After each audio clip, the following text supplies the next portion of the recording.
Recording in progress. All right, great. Good evening, everyone. Welcome to the Finance and Administration Committee meeting for Thursday, November 20th, 2025. I'm the chair. My name is Jim Spear. The vice chair's name is Mike Salmonson, and the other member of this committee is Council Member Michael Gaudini, and we have Borough Manager Dobbs with us, and Assistant Borough Manager Pisano, as always. And first item of business is to approve the minutes for October. Can I have a motion to approve the minutes for October? Second. So moved in second. You beat me too. You guys had a chance to look at the lovely minutes and nothing to say or add? Nope. All good. Let's vote to accept the minutes. That's 3 in favor of accepting the minutes. Thank you. At some point tonight, we're going to have a presentation from Todd Bressi on progress on the recodification of the zoning ordinance. That will be later in the meeting when he gets here. So let's move right to action items. Oh, no, I'm sorry. I forgot I skipped over treasurer's report. So let's do treasurer's report. Yeah, I'm just realizing, do you have the treasurer's report in your packets? I was wondering about We that. have a Okay. schedule of bills. Yeah, the schedule Then it was was in the not council reported. packet. Okay, it's in the council packet. Yeah. It neglected to get included in the FNA packet, my apologies. Do you have the council packets ready? You just Yeah. want to switch to that to pull Sure. up? Yeah.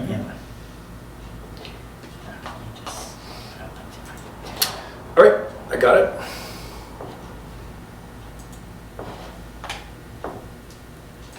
And we'll just make sure that the packet is updated on the website to include that. Wait a minute. It's got the balance sheets. Is it? What page? Schedule of bills. It is 10.A. Huh, when I click on it, it doesn't switch to it. I just put it in your packets too. In the FNA packets. Did you put it in Now recently? the FNA. Or So if you hop on SharePoint, Okay, let me go back. maybe I have to re-download it.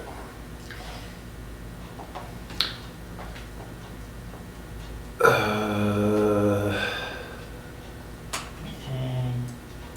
20. okay, it is in the council packet if you wanted to go to, it starts on page 101 in the council packet. All right. Ah, okay. Oops, I just went back to FNA, sorry. All right. Here I am. Is that 101. Yep. Yeah, so it should start with the balance sheet. Yep. Okay. So we're looking at a really healthy general fund balance right now as we head into the end of the year. So this, along with the information that we shared at the last meeting, so the anticipated surplus that we're expecting to end the year with, that's kind of contributing to why we have that healthy balance, right? So extra surplus, not extra surplus, but surplus means a healthy fund balance. So this is really great for us. We're going to be able to allocate what we need to all of our different funds. And then we had also talked about possibly setting up some Pliget accounts as well. So just wanted to point out that that surplus is showing up in the fund balance that we're ending the year with. It'll change a little bit, obviously, between now and then, but otherwise, some key things to point out here.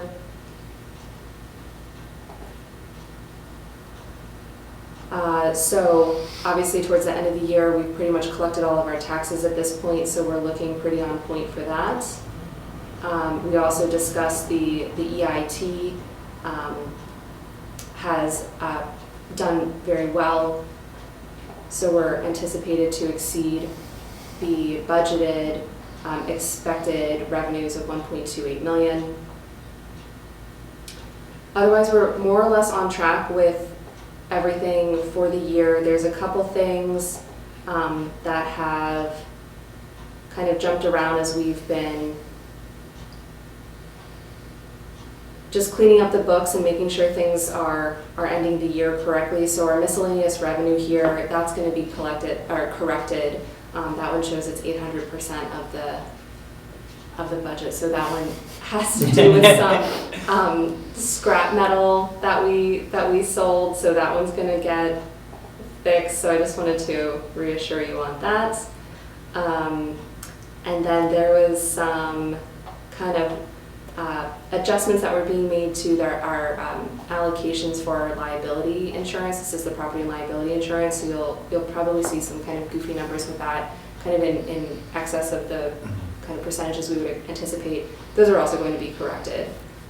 So there's really nothing that's a legitimate fee. The one thing I will say as we kind of head into the end of the year is we do have higher than expected expenditures in our engineering fees and our traffic engineering fees. So I'm going to be talking with Panoni about that just to get a sense of kind of how we were off about that, and just make sure that we can kind of focus in on our expenditures for next year related to engineering services. But we're also pretty significantly under budget with our solicitor's fees this year. So what we're going to be looking at as we head into December is doing a budget amendment just to kind of reallocate some of these budget amounts to correct for some of our kind of larger expenditures and revenues that are a little bit off from what we had originally budgeted for. So just to kind of right size those just a little bit where they're kind of substantially different than what we had in the budget. But we did drop down the solicitor's fees in the 2026 budget just a little bit. I think kind of we're trending towards needing slightly less of the solicitor's time compared to what it was. So that has been corrected for next year. So hopefully we're a little bit more on par with that. So other than that, those were kind of the big things I wanted to point out to you. So if you have any questions on any of the funds, happy to dive into it.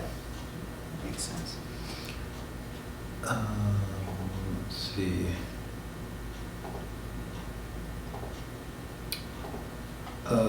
Zoning hearing board fees, is it just they're higher than anticipated business and zoning hearing board? Yeah, so we had, part of it was we had 3 zoning hearing boards right at the beginning of the year. So the collected permit fees, application fees, I should say, not permit fees, application fees for the zoning hearing board were collected in 2024 and were counted in 2024.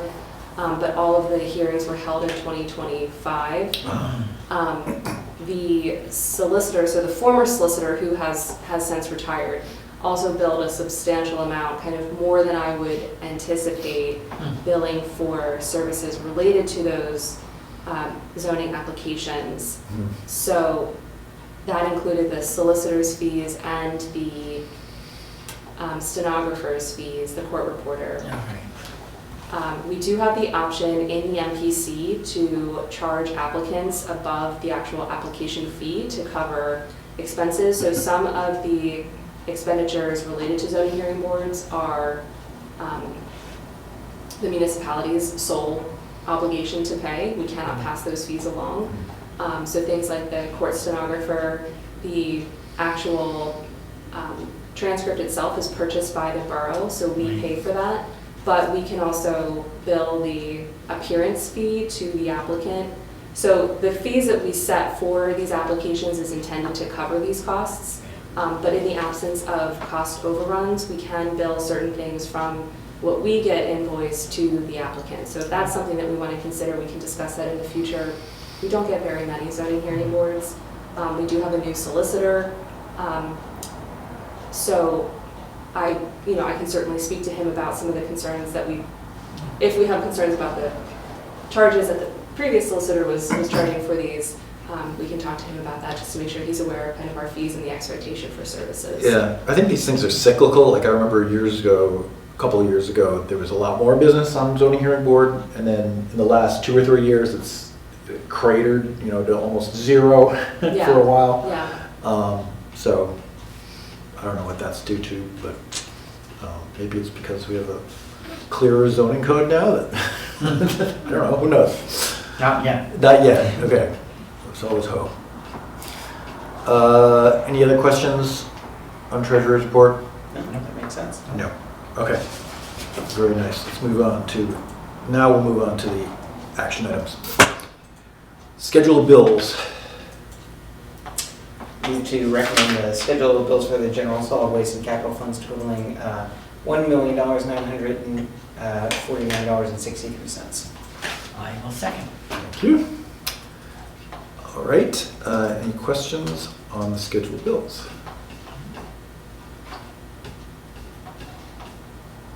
I think so. No? Anything unusual you want to point out about scheduled bills? Oh, I don't think so, no. Okay, Yeah, it seemed like nothing jumped out.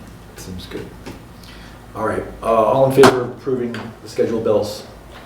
All against? None against? All right, scheduled bills are approved, 3-0. Item B, certificate for payment number 1, Cipollone Jr. and Sons for stormwater bump outs. I move to approve payment under certificate for payment number 1, Cipollone Jr. and Sons Stormwater Pump Outs. Second. In an amount, is this the $70,819.97? Okay. Pretty straightforward, right? These are the guys who Yep. built our stormwater bump outs Yes. this year. Yes, so this is the payment number 1. So this is the bulk of the total contract amount. There's minor retainage that still will need to be released, and just a few kind of final punch-out things that we'll need. But otherwise, everything is looking good, everything is in. So this is going to cover pretty much the bulk of it. The balance is about $8,000 more that will be covered in the second release of funds at a future date. Okay. Very good. Okay, all in favor of approving that payment to Cipollone for stormwater bump outs? That's 3-0. Thank you. Item C is another certificate for payment. Must be number 2 though, right? No, wait. No, it's for. It's the number 1 for a sidewalks. different project. Correct. Okay, got it. This is for sidewalk restoration. And these were the sidewalk repairs done mostly around the park area. They look really nice to me. I run on them every day without tripping. And that amount is $541.74 for this payment. So moved for recommending. Second. Okay, all in favor of approving that? Thank you, as approved. Item D, capital expenditure for sewer camera. So moved for recommending. Second. All right, sewer camera, sounds great. Jeff's not here. Sounds, yes. Jeff's not here, but this is, hold on, I'm sorry. We're gonna own our own sewer We're gonna camera, own our- right? That's the bottom line. Yeah, sorry, Yeah. I've been following along in the wrong packet. I was looking at the council packet. Okay, Oh. going back to, so the camera, so this is, yes, for us to own and maintain our own camera. So as we proceed with our sewer infrastructure improvements, this will ensure that we have the camera on hand. Our staff is able to utilize it. They don't need any special training to use it, / they have the correct knowledge as to how to use it. This has a good lifespan, represents a nice investment for us, and will ensure that we have the flexibility to scope and video any sewer line at any point whenever we need to take a look at it. This is also to help with some investigation services that we're looking at conducting, just to scope out why we have some sinkholes. So where building laterals connect to the mains, so these are actually the responsibility of individual property owners. Yep. That connection point can fail, and when it fails, it undermines the underlayment for the road. And that's when you get the little sinkholes, which can turn into potholes. So we're seeing some of those around. This will just help us to scope those, figure out where the problem is, figure out if it's not on our side that we need to fix, or if it's on the property owner's side and they need to fix. And as well, this would be then for us to utilize ahead of our road paving program to scope all of the lines under the roadways as we move through our road paving program. And as an added bonus, sewer lines and storm sewer lines are both underground utilities that can be scoped using the same machinery. So Oh, the purpose of this is for sanitary sewer, but it can also be used to scope all of our our storm sewer Mhm. infrastructure as well. So we'll get some great use out of it. No, that sounds great. the actual cost is $32,725.52, it looks like. Will, if there's a problem noticed with a homeowner, will they get some kind of warning or something? Yes, That we would be will explain, nice. yeah, we have a Yeah. template letter ready to go, just explaining kind of what the process is. Mhm.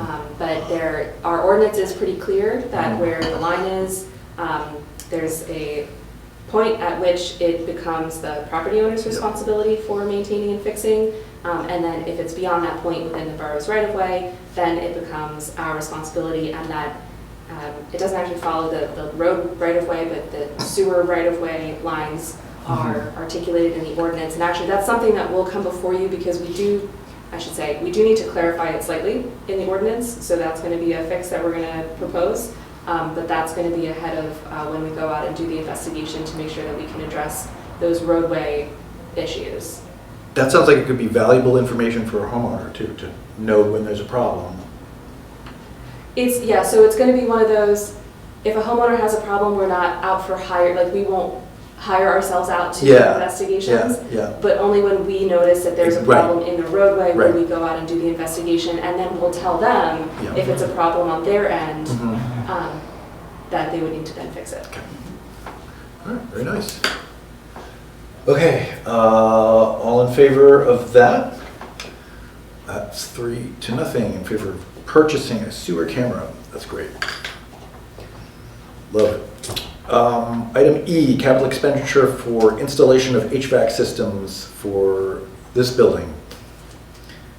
It's actually It's, Conway. yes, it Oh, I'm says- sorry. It says 100 Conway, it should be 80 Windsor. It's It for does the- say 80 Windsor. I don't know why I said this building. I know. No, it's weird, it's because the contract The quote says improperly, 100. yeah, the quote has the wrong address. All right, It I has- can't use that as an excuse though, because I was clearly reading 80 Windsor. Okay, so. Yeah, I was very confused because it said Narberth Girl Scouts, which I assume meant not actually the Girl Scouts, but the Girl Scout building. Yeah. And then 100 Conways. But it's Okay. really 80 Windsor. HVAC for 100 Windsor, I mean, 80 Windsor, Yes, which is the library building and the specifically the Girl Scout Girl room. Scout room, okay. Right, because there's actually 3 separate systems. So there's a system for the Girl Scout room, there's a Mhm. system for the library, and there's a system for Mhm. the American Legion Yeah, wing. yeah. So each wing has its own separate system, so they can be controlled independently of one another. Yeah. This is specifically for the Girl Scout room of 80 Windsor. And so what we're proposing is to replace the HVAC with a split system. So this is going to be mounted on the side of the building, so it will be elevated. The benefit of this is that it's a high efficiency unit and it can be controlled independently by the Girl Scouts, as opposed to there being any sort of central control. And because of its efficiencies, it can be turned off and on, and the temperature can be adjusted so that because the building isn't used on a daily basis the way that the library is, that'll give them a little bit more flexibility, so it's going to be more energy efficient for us to be able to not have the AC blasting when it's not in use, Yeah. and to not have the heat blasting when it's not in use. So it'll heat and cool the space efficiently, and then that can be managed on a use basis, so that will help save us some energy costs in the long run as well. Is there, silly question, but is there like remote monitoring so that if people leave the building and forget to turn it off, we'll know that, like, oh, look, we can turn it off remotely? I do not know the answer to that. Okay, That would be a Jeff question. yep.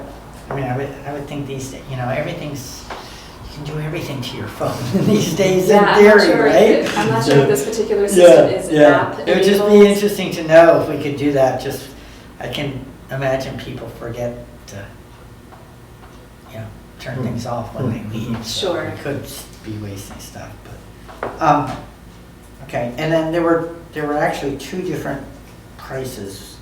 Which one Right, are so we going did, for? seek out multiple prices per our requirement. So it falls below bid threshold, but Right. it does trigger the 3 telephonic bids. The other proposals were for more standard systems as opposed to the split system. Yeah. But we prefer the split system because of its efficiencies that it provides us versus the standard system, which would be the larger condensing unit that sits on the ground as opposed to this split system that's mounted on the building.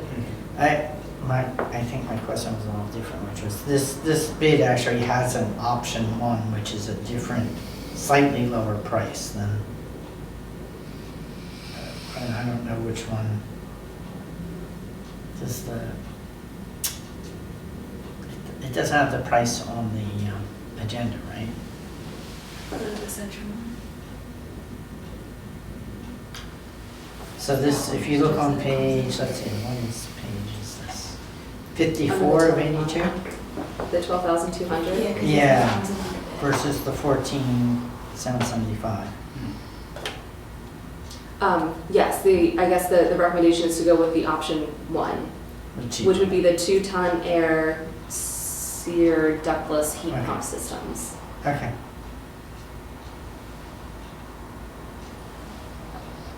Okay.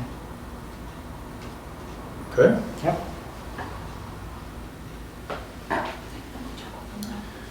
Because that's what he was saying, it comes under bid. Okay, so we're approving that expenditure that of option one, which is Did you get? 12,000. Yeah, it's confusing because on the next page, if you look on page 2 of the description, it's option 1 What and then it page is says that? total investment 14,350.47. So I'm like, wait. What page are you referring to? It's page 2 of Which one, the the 12,000? ductless proposal. Well, what This page one? in the Oh, packet? sorry. Sorry. 56? 56, really? 56 of 82? The F and A packet? Mm-hmm. Yeah. Okay. Mini split. I don't have that on page 56. Are we looking at two different things? Oh, it's no, it's the I have traffic calming policy. Huh. I see the, Yeah. I don't I'm have- looking at You're what looking at the same one I'm looking at? That's weird. Yeah. Oh, that's fine. I don't know. Do you have maybe you have to pages? refresh. No, I downloaded it. Oh, so maybe that's why. Probably. Yeah, I think because it was So I see updated. here it says option 1 and then total investment 14,350.47. What is that? Sorry, let me see. And I'm fine either way, I just Yeah. don't know Okay. what Jeff's recommending. Let me see.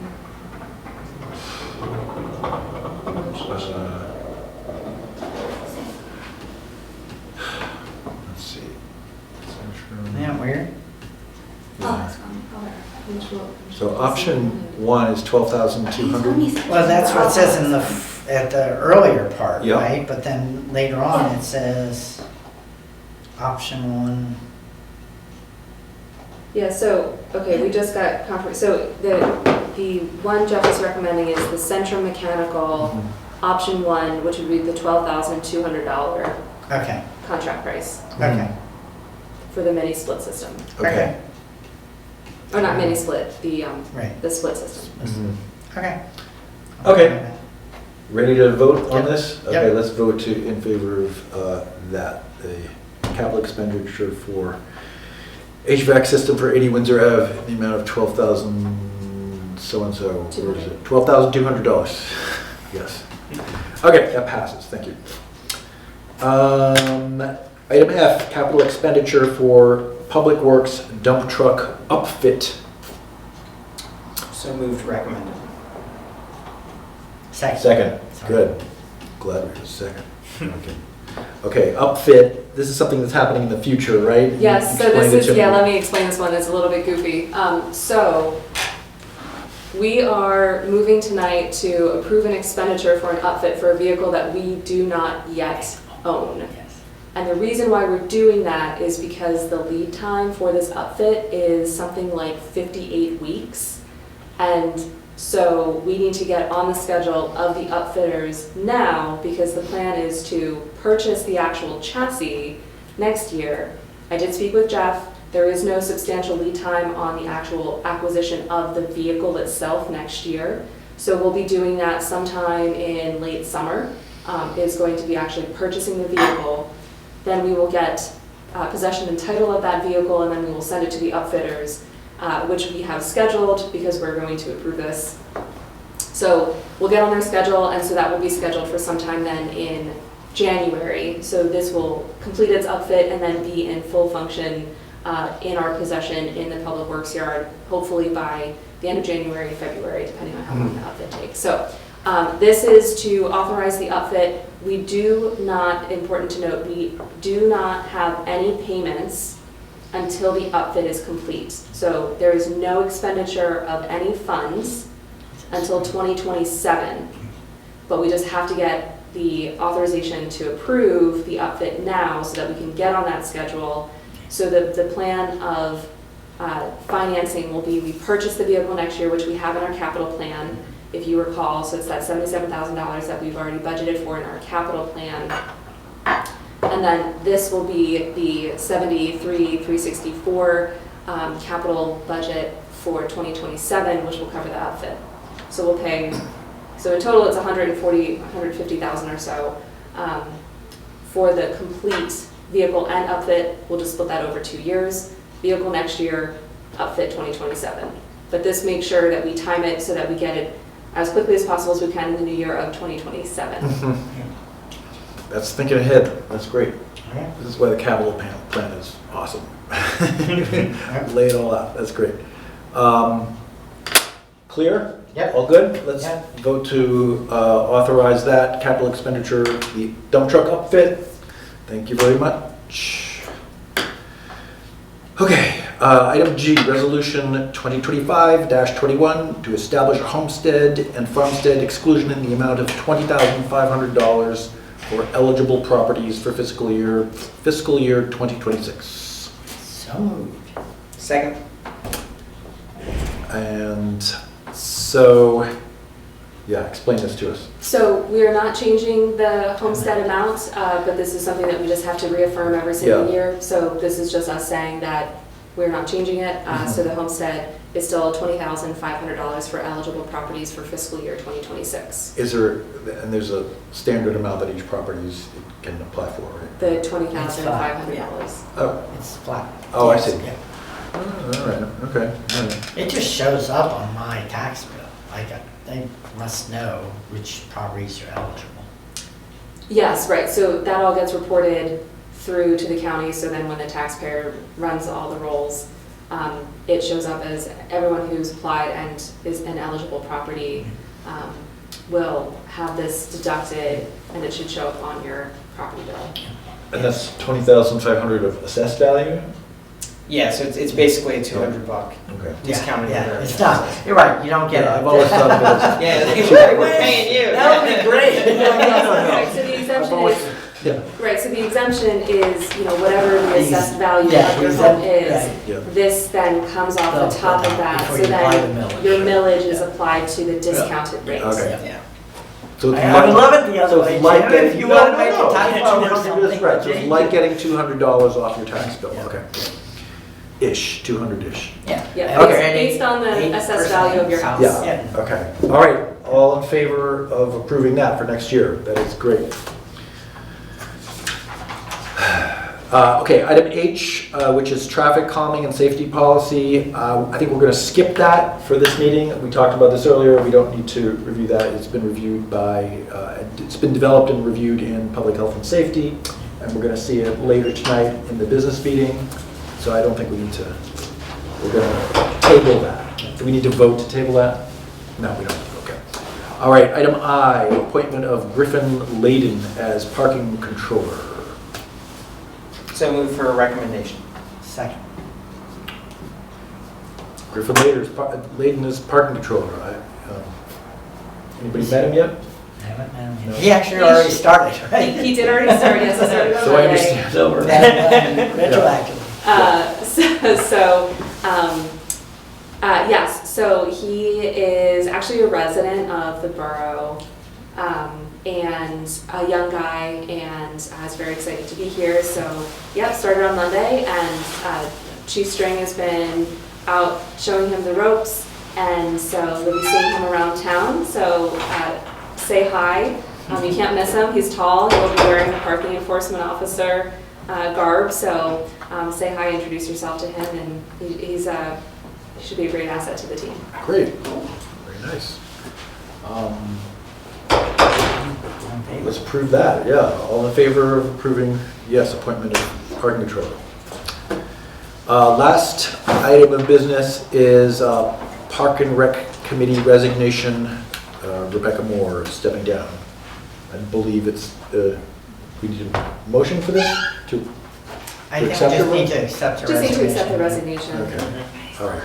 Yeah, that was No, we're not? Move to recommend acceptance. Okay. And second? Yep. Okay. I think she's stepping down because she got elected judge of elections, right? And that position By law, she is not allowed to doesn't serve. allow, So with regret, I think we accept her resignation. I know she also chaired the Vacancy. park committee, the Yes. park recommendation committee, and she did a great job with that. She did a great Yeah. service for the borough. Yeah, with yeah. that. Especially, it was like, there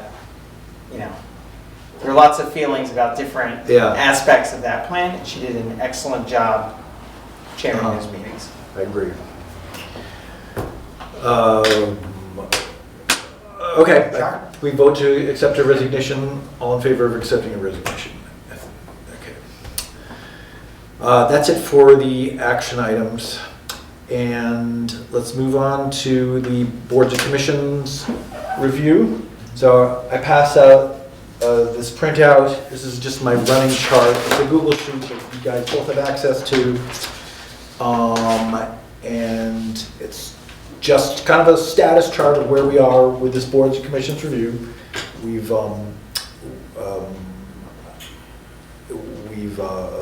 completed, well, Mike completed one, and the other one was completed by Public Health and Safety mostly. And that's Human Relations Commission and Police Advisory. So I would like to use this chart to just note what we intend to do with each committee, commission, or board. Whether we can just consider it complete, that it won't need any changes. And in addition to that, I would like each board or commission to have sort of a reporting structure. Whether each board and commission, whether they have regular contact with a council committee. And if they don't, then I think they should have at least some kind of yearly contacts, just to check in with them. When I talked to Fred about this, he suggested there could be sort of 3 levels of contact with some of these commissions, which is either they are reporting monthly or mostly monthly, or they send some kind of written report at the end of the year, just detailing, what or it could just be like a check-in. We could call up the chair, make sure they still are functioning, and whether they still have an outlook. And I think that's something we can coordinate through FNA, right? Just sort of. Yeah, I mean, they don't all have to come to FNA No, to report, right? not at all. Like, I think civil service, when I was on civil service, I went to public health and safety. Yeah. Oh, And okay. then public health and, because actually we made the recommendations, like for hiring through Yeah. public health and safety and then on Yeah. to Yeah. Which makes the sense. council. So that would be a good So example. that's- So I think you should put PHS in that one. Okay. Um, Let's see. Okay, I can do that. Do we want to just go down this list? Okay. Sure. Environmental advisory already goes to PHS. Historic Architecture Review Board. Is there any reason why they would make a just committee in all of presentation? us, right? Well, I think that they should probably at least an annual one, but Yeah. when we get like COAs sporadically Uh-huh. at times, and so I can see a scenario where it might make sense for them to come in and present on something, but Uh-huh. I don't know that it necessarily needs a sort of like monthly update. Whatever you describe the middle tier as, It's sort of like a written review. like an Yeah. as needed. Yeah. You know. Yeah. Okay. Human Relations Commission, And that's like an annual report. And I think that should probably go to public health and safety too. technically. Human Relations? Yeah, As I a, mean, yeah, rather than administration, in theory, it's, for the betterment of the uh-huh, borough, right? Yeah. People are, yeah. Industrial Development Authority, which is a board we never hear from. they should At probably come to all. us, right? Yeah, I That should be think an that's an FNA reporting. FNA, I think we should hear from them once a year. in person, or is it like a written? I mean, they've got funds, right? I mean, They do, we need to try to find more people to fill those seats. Okay. The membership has all but dissolved. yeah. So the only person who's actively left on it is Dana Edwards, who's planning on staying. Yeah, that's a problem. So we don't really have anybody to Okay. chair that board any longer. Yeah. And the members who are on it are not active members. So it is in desperate need of some injection of new blood to actually manage it, because Yeah. we did have an issue earlier this year. They have their own bank account, they have their own email address, and Yeah. there's certain kind of legal reporting and financial requirements that they're obligated to maintain, and the institutional knowledge of how to even get into the bank account had been Oh my gosh. lost. So there was a lot of back and forth, and we don't have access into any of their financial records because it is a separate, Yeah. and that was not known by the remaining members. They thought that the borough was able to get into the account and share that with them, but we didn't have access into it. So it was a big problem, and it took a lot of finagling, and there was some very stressed phone calls about that. So yes, we need people to chair that and be part of that, especially because Dana is planning on stepping down. Yeah. Yeah. So I would suggest, we keep posting and saying, oh, we need more people on boards and commissions. If we can get on the website specifically, we need people because of the chair is becoming mayor. We need people to fill this. And specifically lay out, what it does, why it's important. Maybe just a little highlight in the way that we Yeah. highlight things. Yeah, that's what I'm saying. It's and in the newsletter, rather than, we usually say in the newsletter, we have all these openings, just sort of generically, go take a look. Instead of just saying it generically in the newsletter, let's highlight this particular one, because there is going to be this immediate need Yeah. pretty darn quick. Yeah, I think that realistically, what we're actually gonna have to do is Fine. talk to people. Right. Yeah. Mm-hmm. I continually try to raise this one with folks that I know are interested, but it's so hyper specific that Yeah. it's difficult. I mean, if you need somebody with a municipal finance background, what? Or just a finance background. Okay. Because I don't even know that it's necessarily municipal finance, you're Yeah, offering, you're just offering loans right? right, you're offering loans to projects that have some sort of industrial relation. Okay. Okay, so that one needs recruitment as well, Yeah. as well as content. Okay, so, but you think, assuming we can get them back on a functioning level, a yearly check-in might be a good idea. Yeah. Okay. Park and Rec already reports to PHS, I think that's correct. Mhm. Planning Commission, Todd has been coming to this committee, FNA. He's waiting right now, so we'll get through this quickly. And I guess maybe we want to wait and see what kind of, beyond this project, whether it's, what kind of contact is appropriate for Planning Commission in the future. Police Advisory. I thought they were reporting to PHS. Yeah. Are they? Yeah, they usually, certainly they have in the past. Did they show up to meetings? Yep. Oh, Rebecca would, very good. before she resigned. Okay.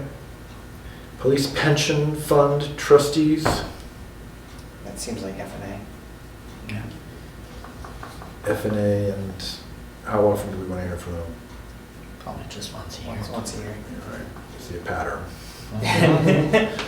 Shade Tree Commission already reports to PHS, that's probably right. Vacancy Board, It's probably us, yeah. Administration, right? yeah. I don't know if we need a report from the Vacancy No, Board. It would be no. pretty obvious if they've had any activity, right? But it might be nice to, like a phone call, Yeah. right? Yep. Phone. That's a single position, Yeah. and that will also need to be filled because that is Rebecca. Yeah, okay. All right. It's a very easy position to hold. I've been the Vacancy Board myself. It's, you know, it's no business. Zoning Hearing Board. I don't know why I wrote manager here, but what is the proper contact for Zoning Hearing Board? They're a quasi judicial body, so they Yeah. don't report to Anybody. anybody. Is there any benefit from us hearing from No. them? None, okay. The only thing I could think of is that ZHBs like sometimes will report on like, hey, we're seeing a lot of requests for like this really specific thing that maybe doesn't need to come to us. So like flagging things that they see a lot of that maybe are causing undue amounts of procedural. We should change stuff. the zoning code, like if they keep seeing the same request for. That sort of a thing. Kinda. But I don't know that that needs to be like, Yeah. they don't need to connect to a thing because Yeah. they're a quasi judicial entity, they're a separate board. Can we make it a phone call? Yeah. Phone?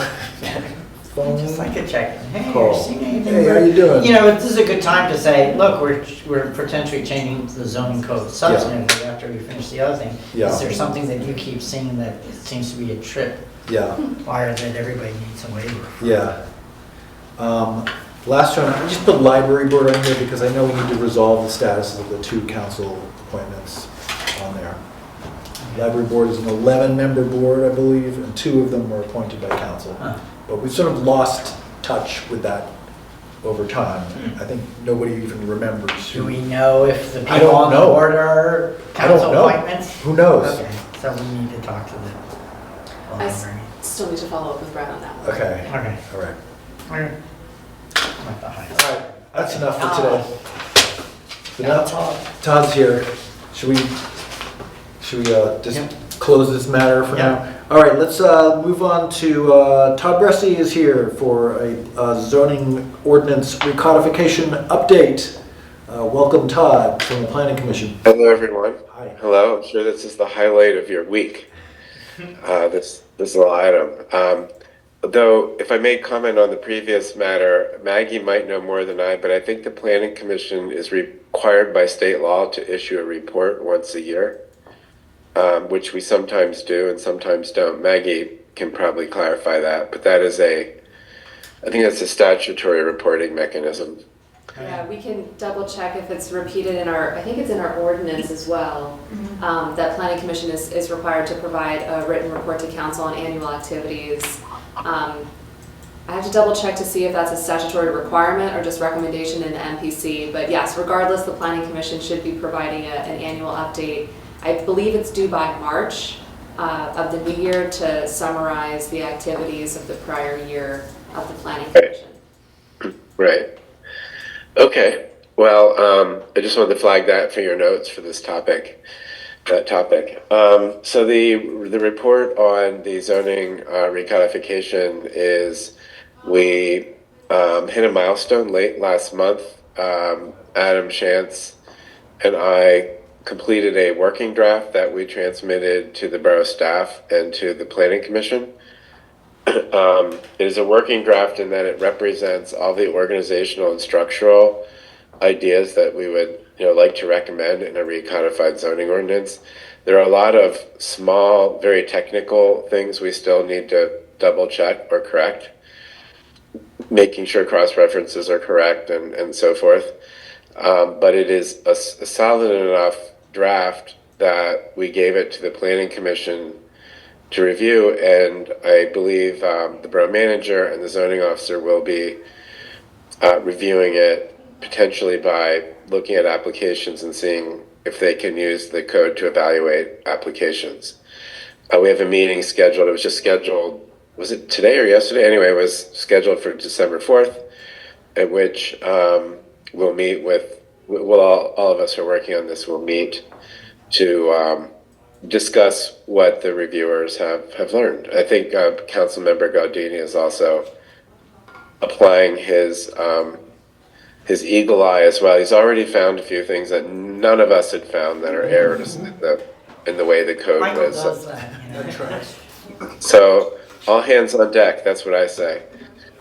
So anyway, that's the status. There's a draft, it's ready, and it's mostly meant to be reviewed for its structural, whether it makes sense as a structural document. We're still working on some of the fine points, making sure they're correct. The Planning Commission, it was presented, but of course they've just received it, so potentially there'll be further discussion in December. At the same time, we did transmit as well a running list that Adam Shantz, I should say, from MCPC, have compiled of potential amendments to the code. Some of the amendments are really policy-based amendments. And as I've always said, it is not the intent of this recodification to engage with policy conversations. However, it is our intent to flag potential policy discussions and to share those topics with council. I think the process of recodification has highlighted a lot of opportunities, not just to make the code more organized, but to make it simpler and to make it more applicable to a lot of conditions that arise today, particularly because we now have a historic preservation ordinance, which has, because of its demolition rules, is leading to a lot more additions and modifications of buildings, which get you into non-conforming uses and a lot of sticky situations. And so there may be zoning amendments that are policy-based because the borough has new objectives, and other that are made to sort of reflect changes that have occurred elsewhere. Those are all enumerated in a separate document. So that's where things stand. I think we'll learn more December 4th when we hear from folks who are giving it a look with fresh eyes. The only other thing I'd like to mention is that the Planning Commission, I did suggest that probably in the near future it would be good to share this with the borough solicitor as well, to get the borough solicitor's just general take on the structure of it, and any impressions he has about it from his knowledge of code writing. The question of whether this actually proceeds to legislation or whether it's sort of held and amendments are made, or whether it's just not advanced at all, that's really a discussion for council to make, how it would like to proceed legislatively. And we've not really engaged in any conversations about that yet. So that is my report. Thanks. Any questions for Todd? They have no questions. Appreciate the update. Yeah. No Todd. questions. You sound so disappointed. You want me to ask one? just a conceptual one. So Maggie and I and Michael and a couple other people went to this affordable housing. Heidi was there from Planning Commission. This affordable housing seminar last week. And one of the things that they were talking about is trying to come up with sort of an expedited review process for basically if there's just a conforming use, easy application. I assume that wouldn't get codified. That's more of a that would be sort of a separate process creation.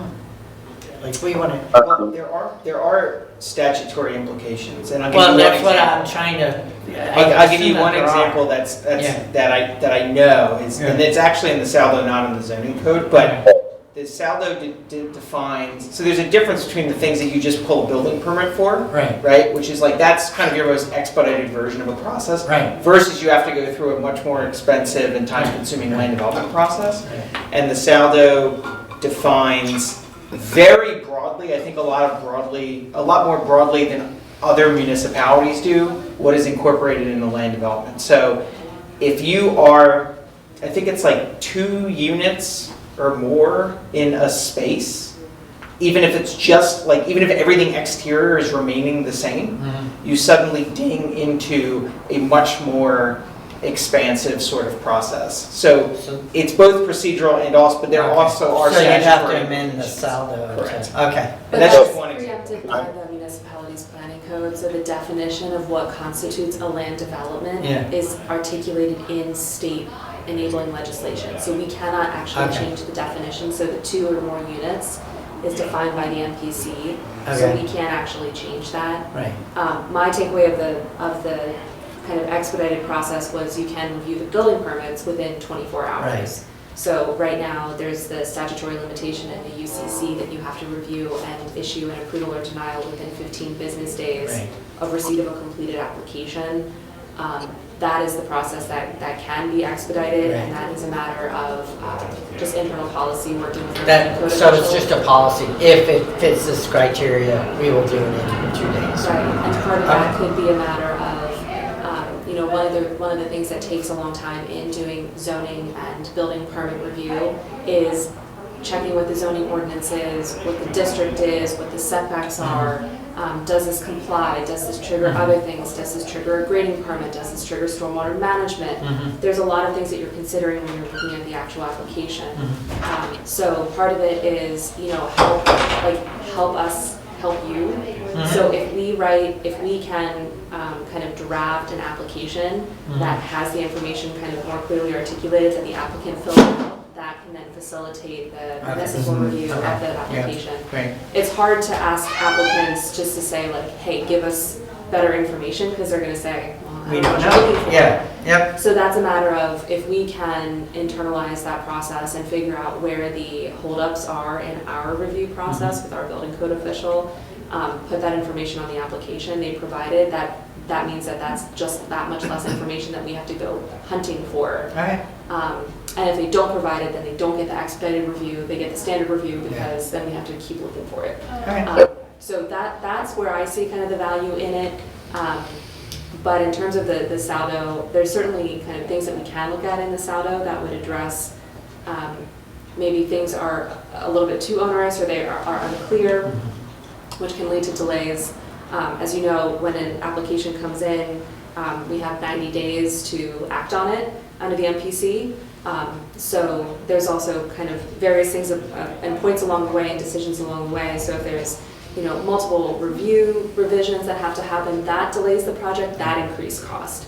So there are things in the saldo that we can look at, either again clarifying so as to not create roadblocks and hurdles through the review process, so when an applicant comes before us with a land development, that we know what we're asking for and they know what they need to provide for the review. All right. I think we're Yeah, we gotta wrap it we're up. getting hinted at. I have a, Well, thanks again, Todd. Thanks for joining us, and thanks for that report. It's all very exciting. Looking forward to seeing it. okay. I will see you all soon. Take care. Thanks a lot. All right, let's buzz through the rest of this. There are no ongoing projects. Public comment, is there anyone online who wants to comment publicly? There is no one. Motion for adjournment. So moved. Second. All in favor of adjourning? 6:50. 6:55 adjourned. Phew. Okay, thanks everybody.